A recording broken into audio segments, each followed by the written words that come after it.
참 우리 교회를 이곳에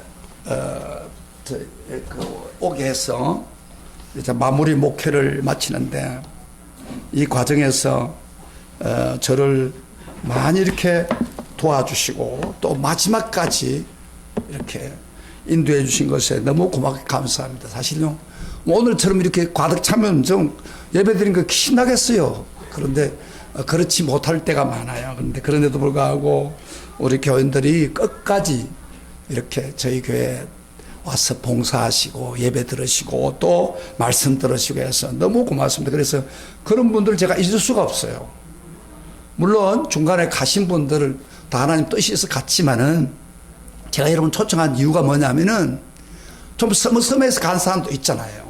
그런 분들을 오늘 와서 예배 드리고 마음에 풀고, 그리고 또 음식도 먹고 좀 서로 교제를 가지고 싶은 그런 마음 때문에 여러분을 초청했는데, 의외로 사람들이 이렇게 많이 오셔서 너무 고맙습니다.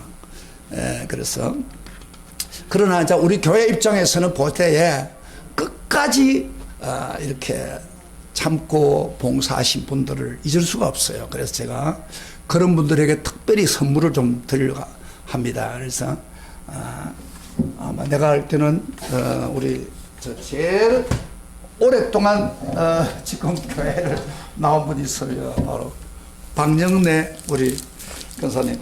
제가 성경을 했는데 아주 글씨 크게, 그래서 성경을 주는 목적은 뭐예요? 앞으로 잘 믿으라는 거예요. 그런 데서 우리 박영래 집사가 아마 내가 볼 때는 37년 정도, 36년? 그런데 제가 처음에 이렇게 보통 왔을 때 36년이었으니까 그때 참석하셔서 좀 빠지긴 했지만은 그래도 끝까지 나오셨어요. 잘했습니다. 우리 잠깐 나올 때 상을 드릴 때 박수 한번 쳐주세요. 요 사진도 좀 찍어주시면 좋겠는데. 감사합니다. 예. 또 계속해서 나오시고 오늘 마지막까지 봉사하시고 신하신 우리 이호 권사님 잠깐 나오세요. 예.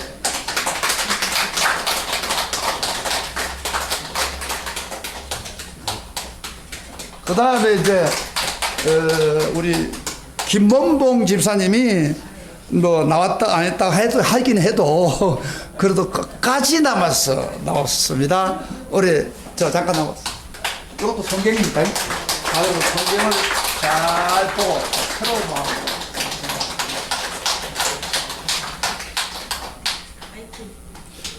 마음으로. 그러다 보니까 좀 뭐라 그럴까 됐는데, 우리 애들도 실질적으로 빠지지 않고 나왔거든요. 개포동에서도 그렇고 계속. 사실 우리 애들이 제일 많이 나오는데, 이번에 특별히 이 애들이 와가지고 여기가 월세가 거기에서 개포동에서 할 때보다도 월세가 100만 원 더 많아요. 그래서 150, 170 이렇게 나가는데 굉장히 감당하기 힘들었어요, 솔직하게. 그런데 이 애들이 이게 오면서 감사한금을 하네. 감사한금을 한 해가 감사한금을 하니까 따라서 감사한금 계속 감사한금이고만 연결돼 가지고 계산을 해보니까 한 달에 100만 원이 더 플러스 돼버렸어요. 그래서 근데 감사하니까 그 사람들 또 은혜 받고 또 가정에 감사하는 일이 생기고, 할렐루야. 그래서 우리 교회 여기 와가지고요, 애기들이 너희 낳았어요. 하나 애기 하나 생기고 또 중간에 막내 생기고 그다음에 쌍둥이까지 마지막까지 주셨는데, 저들이 감사하니까 축복해 주세요. 그래서 저들을 좀 선물을 다시 성경을 주어서 좀 더 새롭게 해야 되잖아는 생각을 하는 중에, 아니 저 딸들만 하면 안 되겠더라고. 그래서 그 사이들도 같이 협조를 해주니까 왔으니까 다 나오세요. 좀 나오시면은 나오 직접 받으세요. 자, 박지영, 박지혜, 이창수, 정혜씨 빨리 나오세요. 자,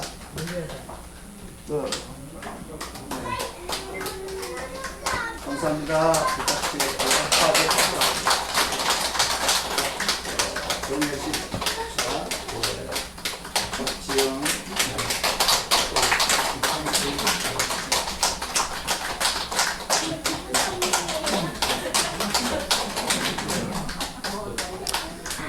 저도 감사하지만은 하나님 볼 때 얼마나 감사하겠습니까? 그래서 여러분들이 뭐 교회 계속 안 왔다고 해서 여러분 책망하는 거 아니고 그곳에 갔을 때도 열심히 아마 제가 볼 때는 여러분들이 저한테 훈련받고 은혜 받고 간 사람들은 그 교회에서 뭐 다 건사하고 주의 일을 열심히 하잖아요. 그 은혜를 받은 계속해서 끝까지 충성하시면은 여러분들의 미래도 계속 인도해 주시고 천국으로 여러분 인도할 줄 믿습니다. 우리 여기 교회에서 준비한 거가 있어서 드릴게요. 나는 아무 생각도 안 했는데 또 은퇴한다고도 저 이렇게 또 우리 옆에서 이거 선배를 사진 찍으세요. 사진 찍는 남는 거라고. 감사패 죽도록 충성하라 그리하면 내가 생명의 면류관을 내게 주리라. 목사님께서는 지난 42년간 주님의 종으로 추문교회 목사로 부름을 받아 충성스럽게 교회를 위해 열과 성을 다하여 섬기시고 직분을 잘 감당한 공로가 크므로 감사의 마음을 담아 성도들의 마음을 입회에 담아드립니다. 목사님 앞날에 주님의 축복과 은혜가 가득하길 기원합니다. 2019년 12월 29일 추문교회 성도 입동. 아유 감사합니다. 나 이거 상상하지도 못했어요. 아유 사진까지 다 찍어가지고 아주 멋지네. 예, 참 감사합니다.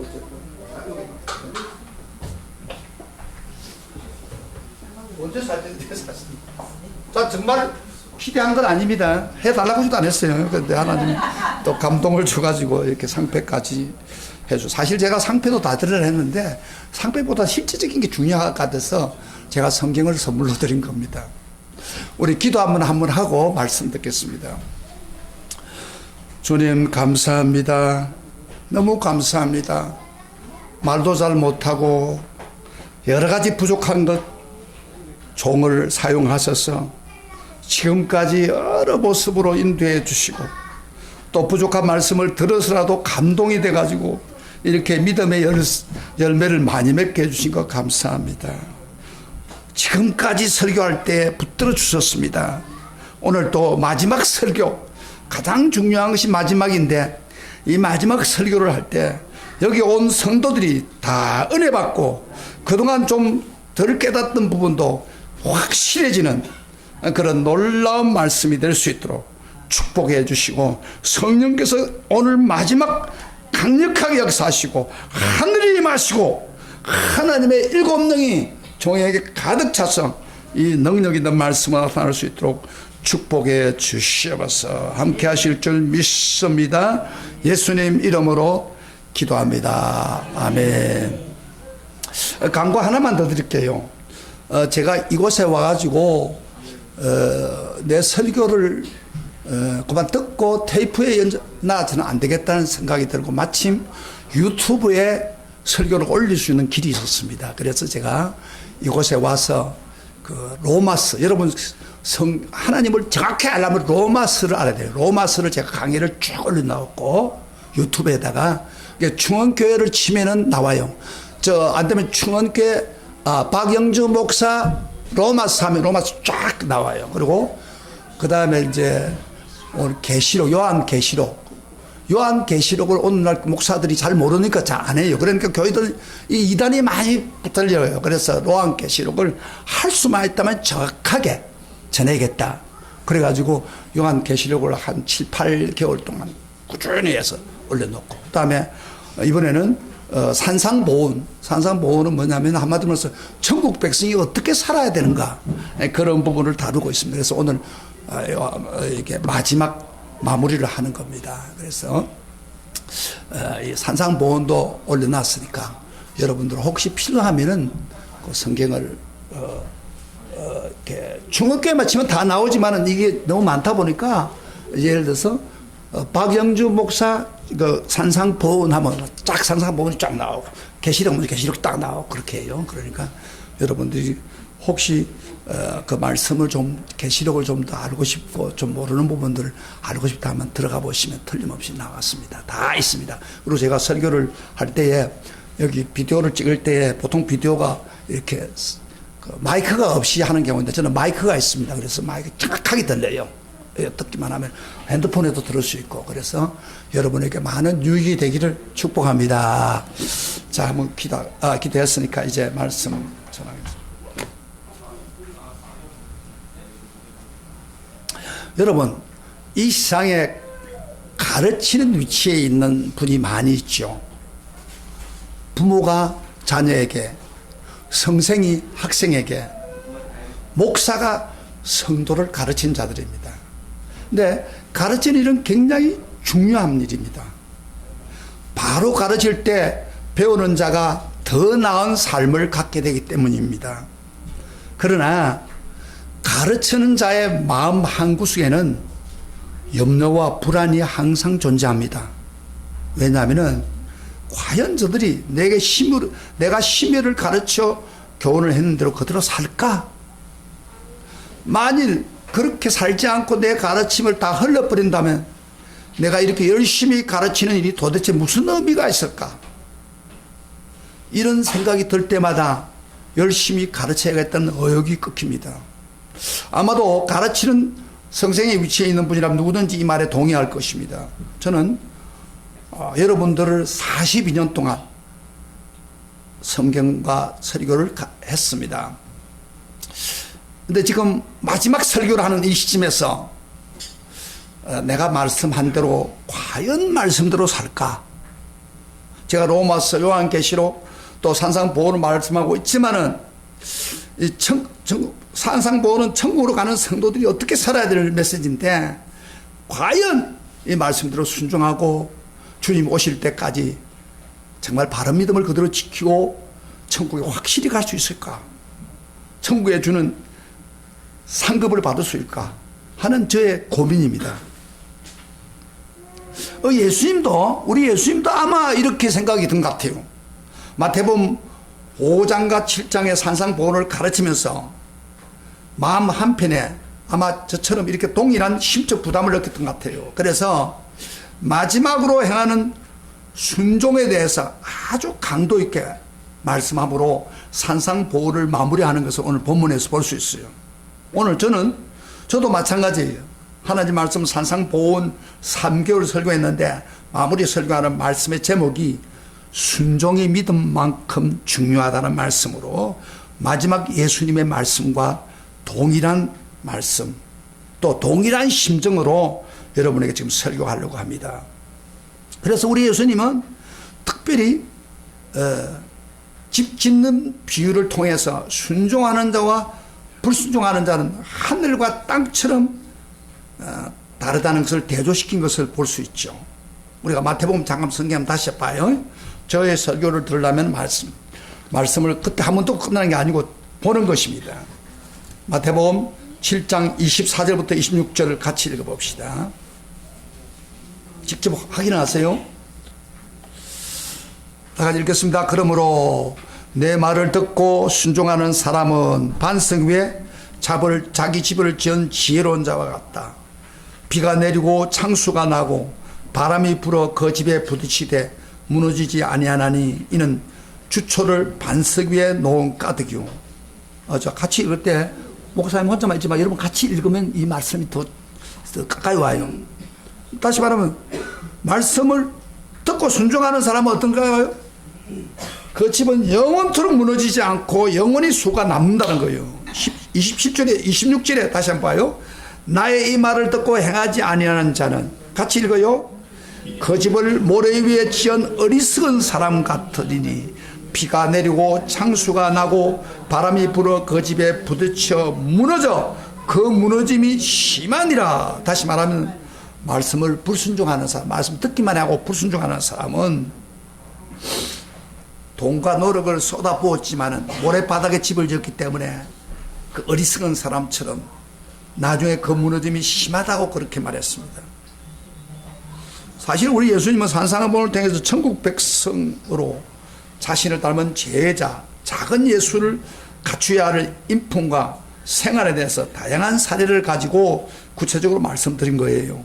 오늘 산상보훈 마지막 설교에 다시 한번 산상보훈의 주제만을 한번 전체적으로 확인해 보겠습니다. 지금까지 설교 들었던 거 한번 머리로 한번 정리해 보세요. 제가 주제만 이야기를 할게요. 천국 백성은 제일 먼저 예수님이 성품에 대한, 천국 백성은 성품에 대해서 시작납니다. 그래서 복 있는 자가 되려면 마음을 비우고 가난해야 되고 애통해야 되고 온유하고 긍휼히 여기며 마음이 청결하고 화평케 하며 의에 줄이고 목말라야 한다고 말씀하셨습니다. 경우에 따라서 을을 위해서 핍박을 감수해야 한다는 매우 높은 차원을 요구했습니다. 그리고 그것으로 끝난 게 아니고 예수님은 성도들에게 너희는 빛과 소금의 역할을 하라고, 그래서 사람들에게 빛과 소금의 역할을 하면서 하나님께 영광 돌리라고 말씀하시고, 이어서 실제적인 문제들을 언급했죠. 행자에게 노아의 원한을 품지 말고 여인에게 음욕을 품지 말며 함부로 맹세하는 것을 금하셨습니다. 악한 자를 대적하지 말고 오히려 원수를 축복하는 자가 되고 기도하라고 했습니다. 6장에 와서는 사람에게 보여주고 구제와 기도와 금식을 일삼는 외식주의가 되지 말라고 경계했고, 땅에 보물을 쌓아두고는 돈을 하나님처럼 숭배하지 말며 하늘에 쌓아두라고 했고, 생활에 염려를 하지 말고 먼저 그의 나라와 그의 의를 구하면 모든 것을 주신다고 했고, 7장에 와서는 남을 비판하지 말라고 말씀하시고, 염려 대신에 구하고 찾고 두드리는 강청 기도를 하라고 권면하셨고, 저번 주일은 구원을 받으려면 넓은 문으로 들어가지 말고 좁은 문으로 들어가 사람이 되어 좁은 길 끝까지 가기를 힘쓰라고 그렇게 말씀했습니다. 뭐 이거 좀 빨리 이야기했습니다. 이 정체의 좀 산상보훈의 주제인데, 여러분 오늘 중학교 성도들 이 말씀 듣는 대로 살려고 노력하셨습니까? 살리고 노력하셨습니까? 이 말씀을 살고 있습니까? 예, 요 이야기를 하면요, 교인들이 대답을 안 해요. 왜 안 했다는 것은 무슨 말이냐면은 자신이 없다는 거예요. 그렇게 안 살았다, 노력 안 했다, 그 말이에요.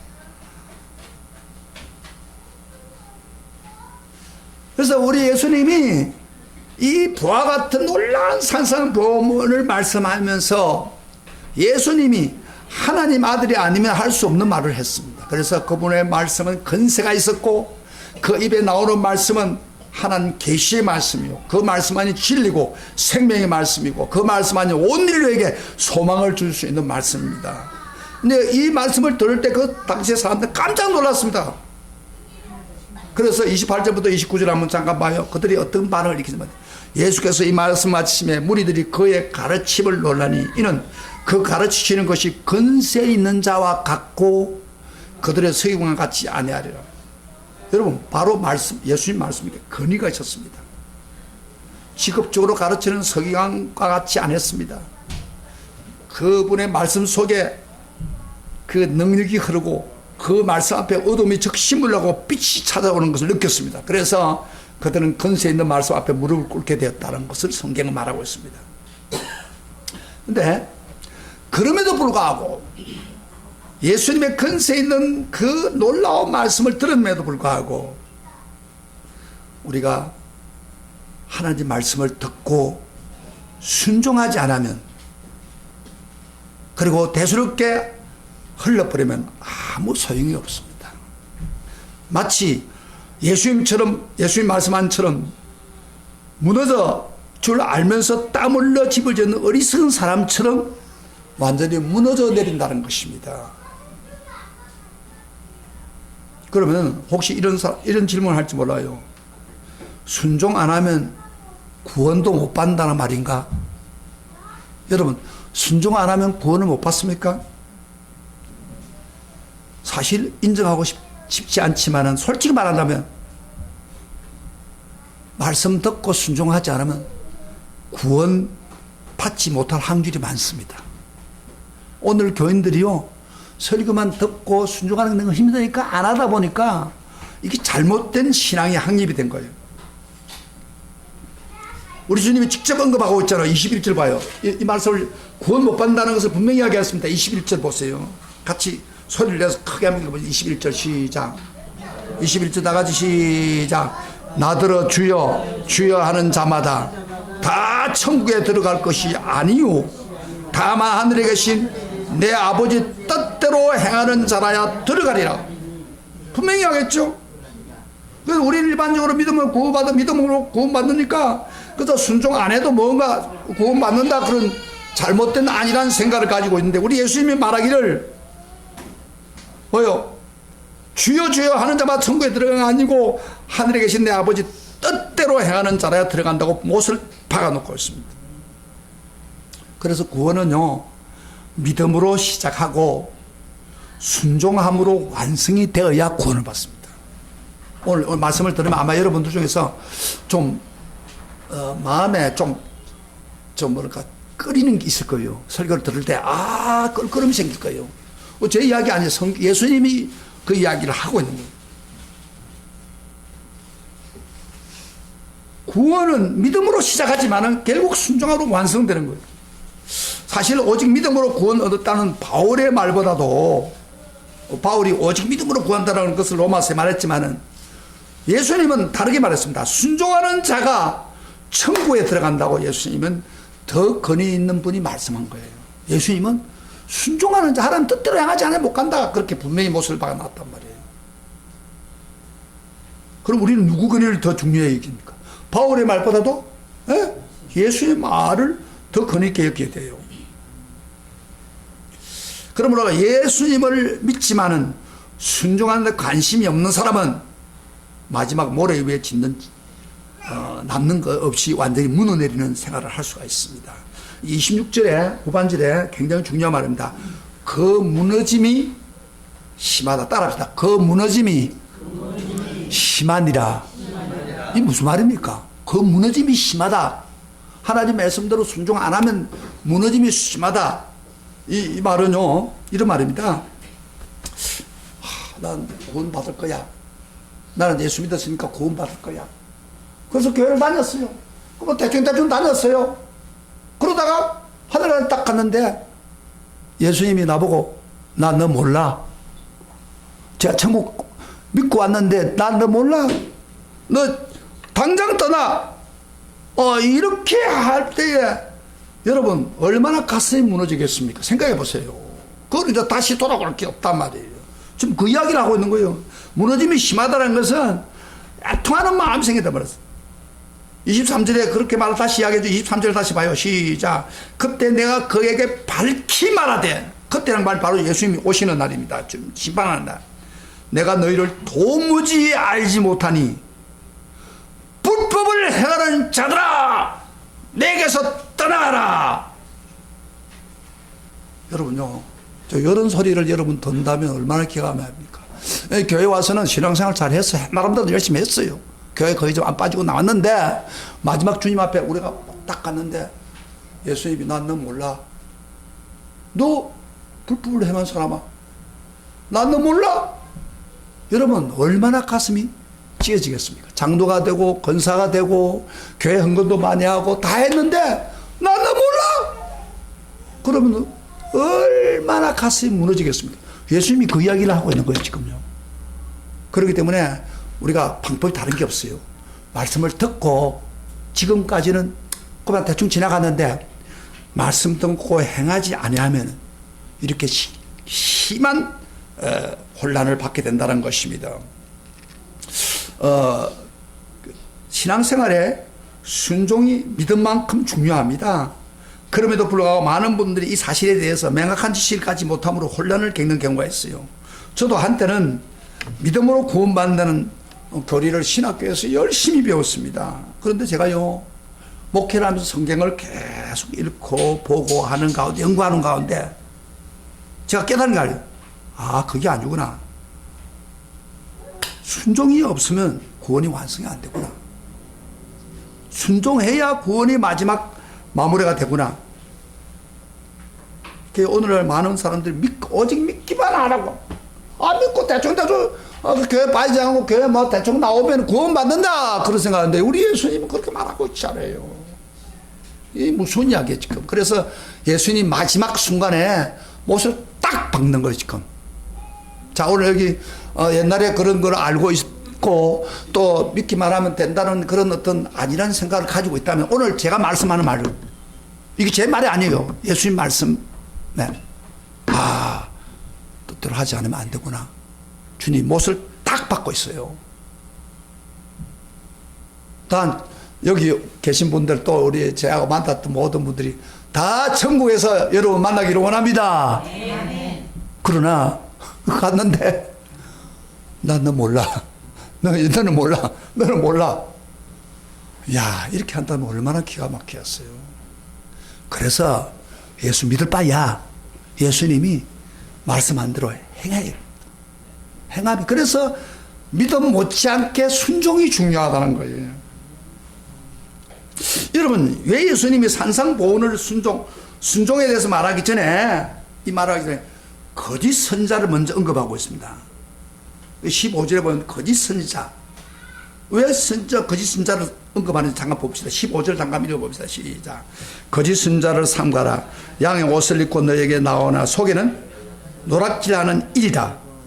이 거짓 선자는요, 그 당시에 신약 시대 교회 안팎에서 많이 활동을 하고 있었는데, 사도 바울도요, 그가 나중에 에베소 장로들을 모아놓고 설교를 하는 가운데 사도행전 20장 29절부터 37절 이렇게 말했습니다. 내가 떠난 후에 사나운 이리가 여러분에게 와서 그 양떼를 아끼지 아니하며, 또한 여러분 중에서 제자를 끌어 자기를 따라가게 하려고 어그러진 말을 하는 사람이 일어날 줄 안다. 그랬어요. 이게 사도 바울이 벌써 흉악한 일이가 일어난다 그랬어요. 이거 말이에요. 바로 교회 지도자 중에서 밖에서 오는 거. 우리가 보통 이단이라는 것은 저 밖에 있는 이단을 가지고 이야기를 하는데 아니에요. 안에서 있는 지도자, 교회 지도자 중에서 거짓 선자가 나온다는 거. 그래서 거짓 선자가 우리에게 말씀을 잘못 가르쳐 혼란하게 하고 양을 가르치는 일이 있으니까, 그래서 내 영혼을 죽이니까 정신 차리라 그런 거예요. 그래서 거짓 선자를 뭐라고 하냐면 나쁜 열매에 비유했어요. 여러분, 나무가 나쁘면 뭐요? 열매도 나빠지고. 나무가 좋으면 좋은 열매를 맺을 수가 있는데, 이 나쁜 열매를 비유하고 있는 거예요. 그래서 교회 안에서도 거짓 선자나 근본적으로 잘못된 사람은 진정한 중생이나 참된 회개와 거리가 먼 사람들이 많습니다. 입만 요런할 뿐입니다. 진실로 하나님 사랑하지 않고 자기 유익을 위해서 제 마음대로 행동합니다. 이 나쁜 열매, 그 불순종의 열매를 맺어서 사는 사람이 있습니다.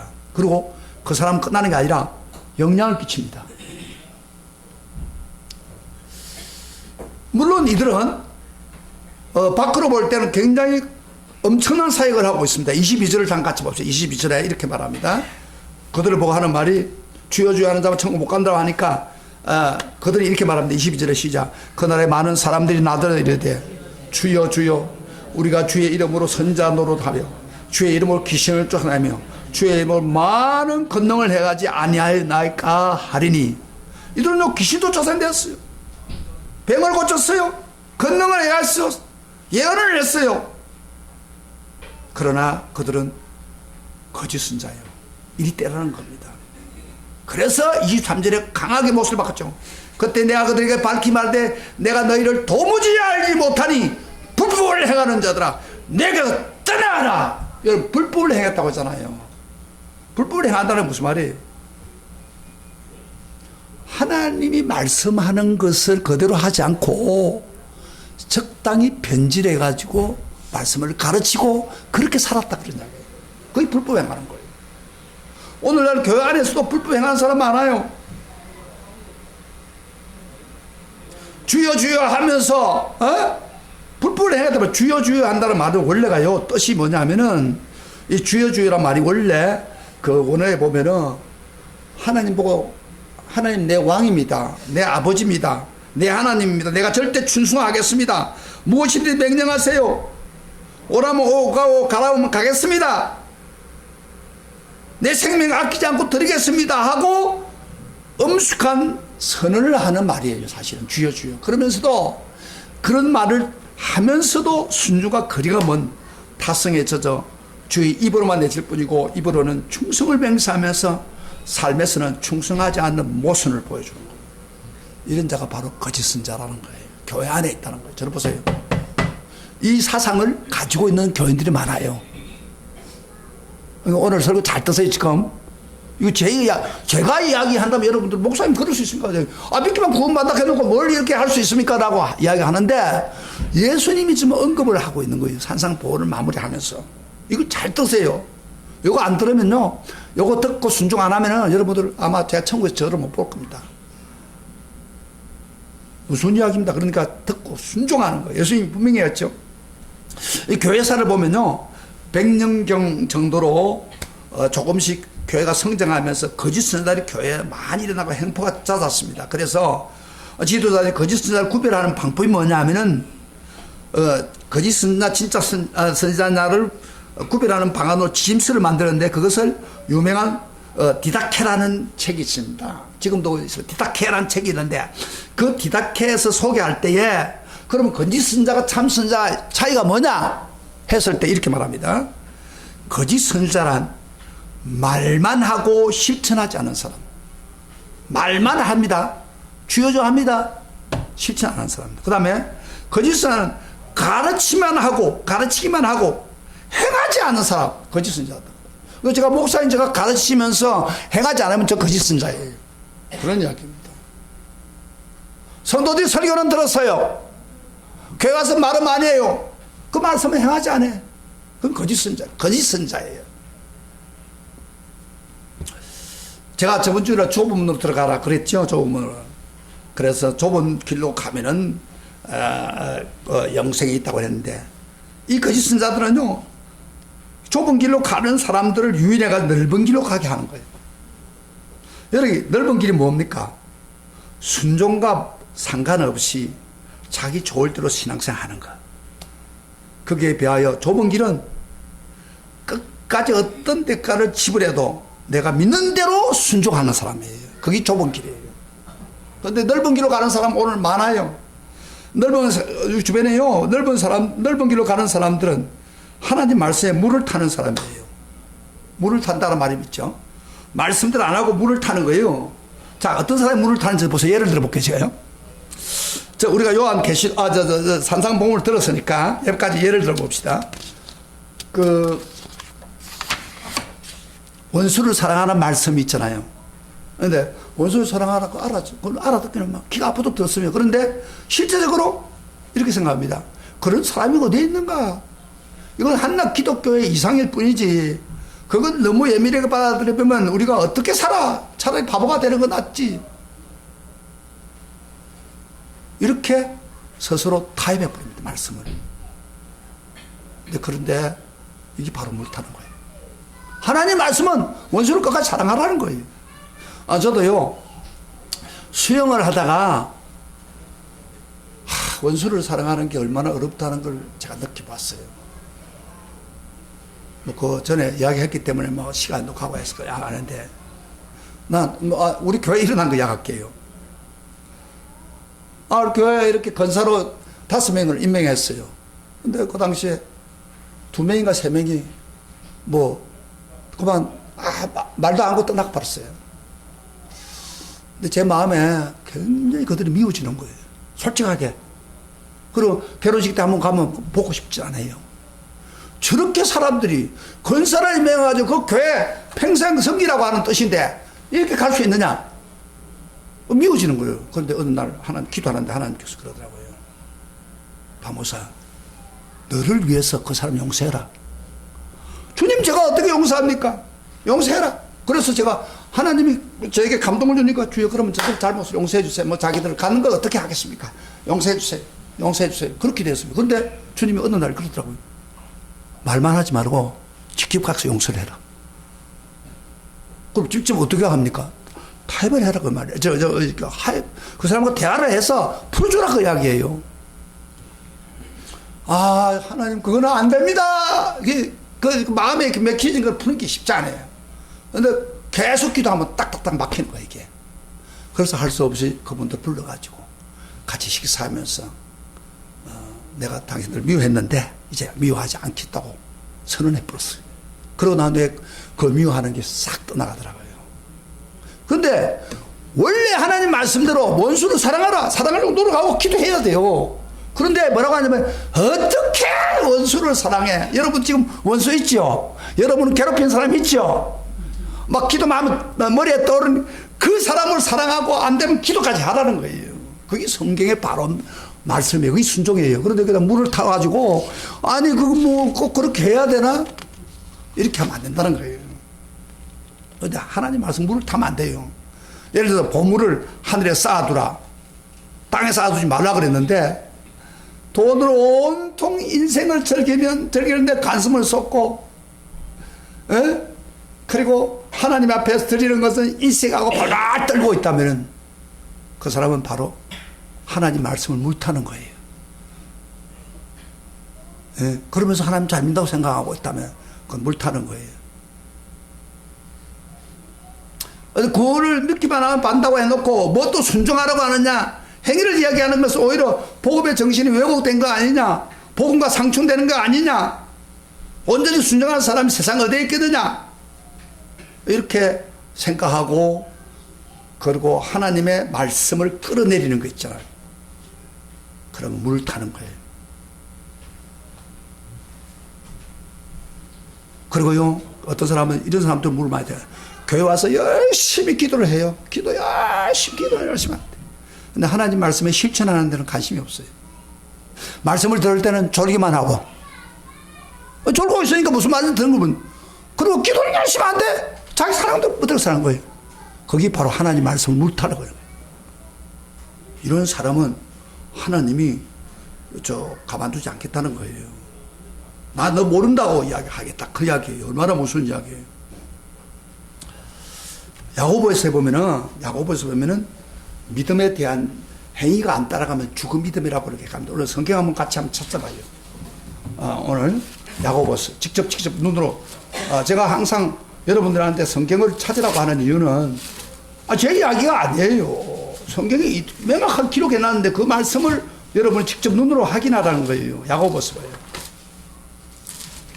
제가 설교가 조금 기는 건 알죠. 강의 설교하니까 좀 길어지는 거예요. 그럼 이제 집에 자기 교회에서 한 20분 설교하고 끝나는데 목사님 왜 이렇게 길게 하나 하지 말고 제가 성경을 제대로 가르치는 것을 들으세요. 야고보서 2장을 찾아보세요. 직접 보세요. 제가 이 시점에 한마디 할게요. 제가 작년에 미국을 갔어요. 카나다를 갔는데 그때 선능국 집사라고 김시정, 우리 교인들 아는 사람 있죠. 그분들을 좀 만났어요.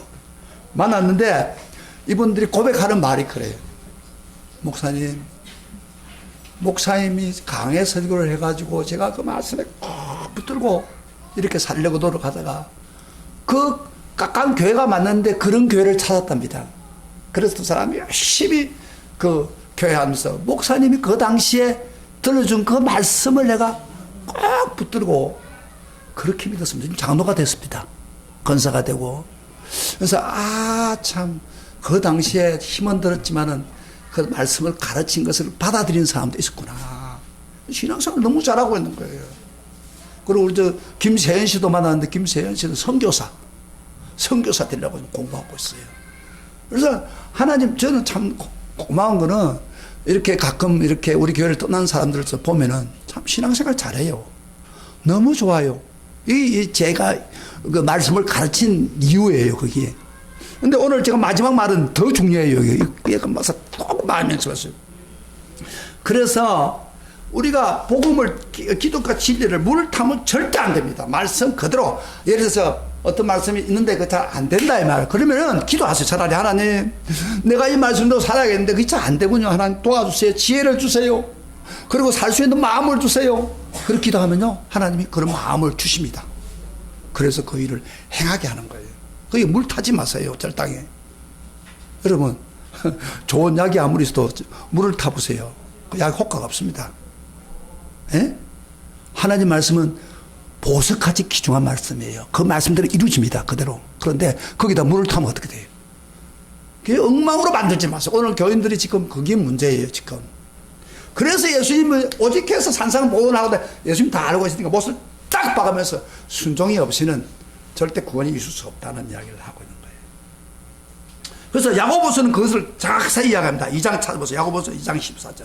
제가 지금 눈을 보여요. 2장 14절 다 같이 보세요. 따라합시다. 같이 봅시다. 시작. 내 형제들아, 만일 사람이 믿음이 있노라 하고 뭐요? 행함이 없으면 무슨 유익이 있어요? 그 다음에 그 믿음이 너희 자기를 구원하겠느냐? 야고보 보니까 초대교회 성도들이요, 믿음하는데 행함이 없으니까 구원 못 받는다 그 이야기예요. 그 다음에 또 넘어갑시다. 22절 봅시다. 야고보서 2장 22절. 다 같이 시작. 내가 보거니와 믿음이 그의 행함과 함께 일하고 행함으로 온전히 된다. 믿음이 행함과 같이 행동해야 된단 말이야. 행함으로 온전히 된다. 믿음만 되는 게 아니고 행함으로 온전히 된다. 그 다음에 26절 봅시다. 유명한 말입니다. 또 시작. 영혼이 없는 몸이 죽은 것 같이 행함이 없는 믿음은 죽은 것이니라. 여러분, 사람이 영혼이 없으면 사람은 죽은 것과 마찬가지로 행함이 없는 사람은 죽은 사람과 똑같다 그 말이에요. 죽은 믿음이다 그 이야기예요. 어떻게 해서 이렇게 하겠습니까? 초대교회 성도들이 행함에 대해서 우리 한국 교인들처럼 물타고 있었기 때문에 그걸 발견하고 야고보가 이야기한 거예요. 그러면 이런 생각을 하죠.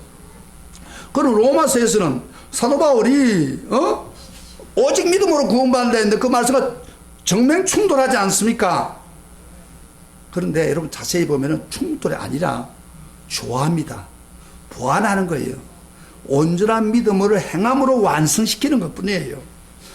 놀라운 사실은요, 사도 바울이 로마서 1장에서 오직 믿음으로 의인은 살리라, 오직 믿음으로 구원받으리라고 해놓고 마지막 16장 26절에 뭐라고 이야기하는지 봅시다. 한번 이걸 눈으로 확인해 보면 좋겠습니다.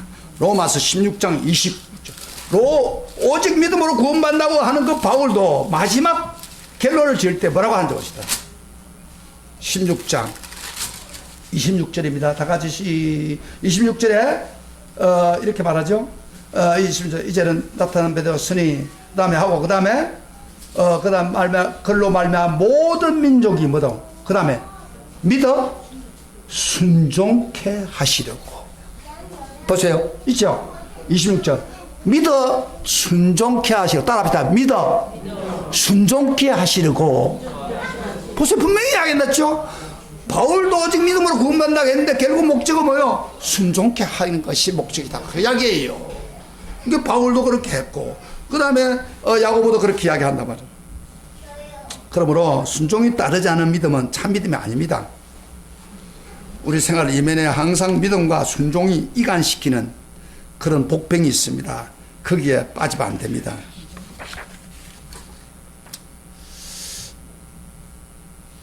저는 한국 교회에 참 그 강단을 획신시킨 사람 한 사람이 있습니다. 소개하겠습니다. 제가 사용했던 강해 설교가 데니스 레이 목사라는 영국 사람인데 이 사람은 강해 설교를 배워가지고 한국에 10년 이상을 왔어요. 그래서 오늘의 교회가 붕된 것도 그 요인이에요. 그런데 저는 그 10년을 쫓아다녔어요. 그래서 그 배운 거를 그대로 가르치고 그랬는데 이분이 한국 교회를 마저 10년을 다니고 난 후에 이런 말을 했어요. 한국 교회는 두 가지 장점이 있다. 하나는 뜨거운 기도. 연구 이런 거 없대요. 헌신. 두 가지가 있다. 그러나 그랬어요. 말씀을 실생활에 적용하고 순종하는 데는 너무나 등한 얘기입니다. 그래서 10년 동안 한국교회를 보면서 결론을 내렸는데 말씀에 순종하는 것이 없다.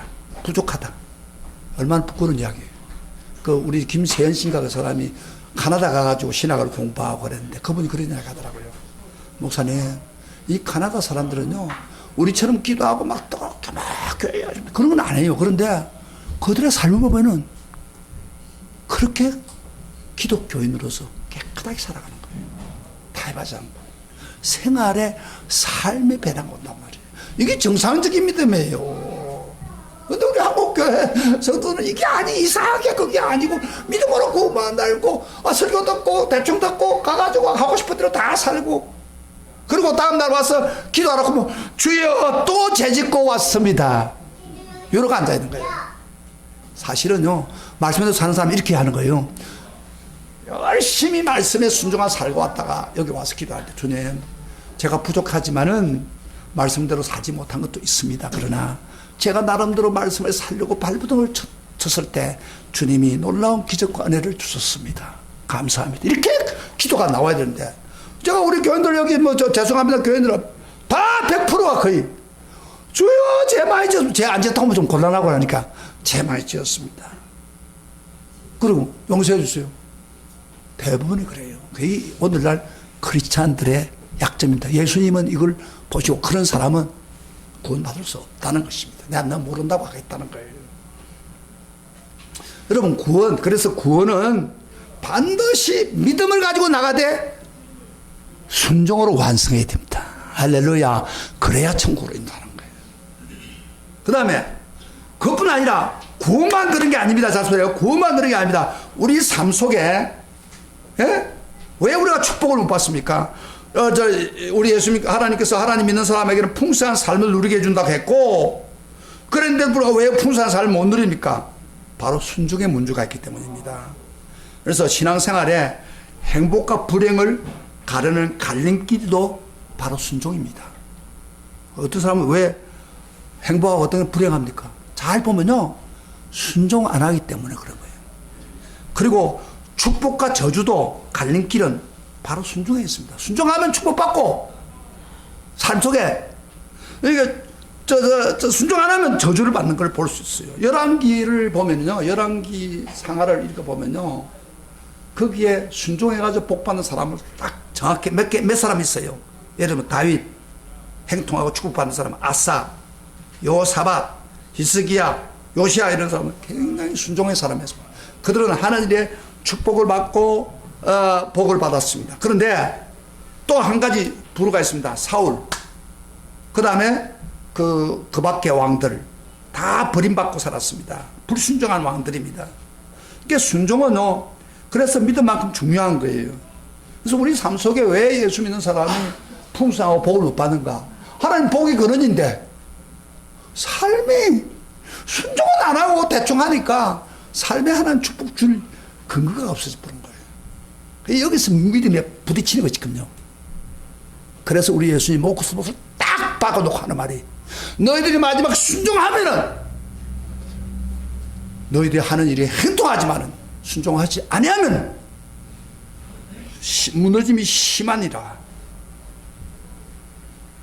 우리 말씀 기다마 듣고 오늘 왔었는데, 목사님 이렇게 예배 드리는데 뭘 그렇게 설교 크게 하느냐고 그러는데, 나 여러분 더 하고 싶어도 못해요. 이제 제가 오늘 집 사람하고 이렇게 야, 이제는 설교를 크게 하고 싶어도 못하겠구나. 그러나 제가 마지막 분명히 이야기하겠다. 과거에 나와 여러분들에게 또 배워서, 저도 어떤 데서는 설교하다가 믿음으로만 강조했을지도 몰라요.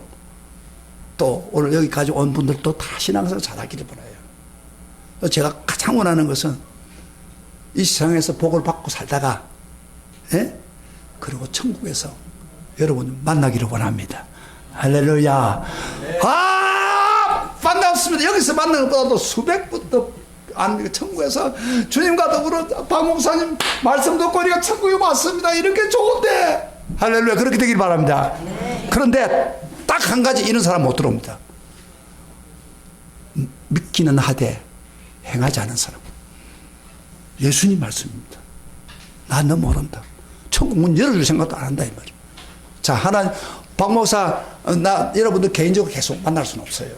저도 지금 무슨 사역을 하느냐면은, 제가 이거 하고 사명을 받았는데, 기도하는 가운데 우리 한국에 영어권에 있는 사람들이 많습니다. 영어를 공부하다 보니까.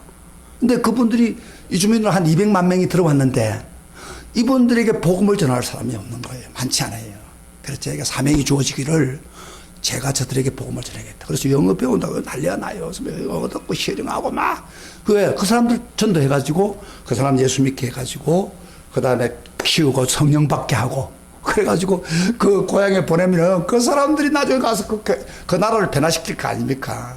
그러니까 선교사가 많이 갈 필요 없어요. 그 사람들 변화시키면 돼요. 그게 하나님 제게 준 사역입니다. 여러분 많이 기도해 주시고, 예? 또 물질적으로도 도움을 주시면 좋고, 하여튼 그분들을 쫓아다니면서 집사람하고 나하고 열심히 하려고 합니다. 이렇게 앞으로 어떨지 모르겠어요. 그러나 하나님 사명 주었으니까 그거 마지막까지 할 것입니다. 그러다가 천국에서 만났을 때 착하고 충성된 종아 만나겠습니까? 보니까 어떤 집사는 안 보이네. 어떤 사람은 안 보여. 교회를 열심히 다녔는데. 이런 사람 되기를 원합니까? 어떤 사람 되기를 원합니까? 다 만나기를 축복합니다. 복받고 축복되는 그런 메시지가 되기를 주의 이름으로 축복합니다. 우리 다 같이 일어나서서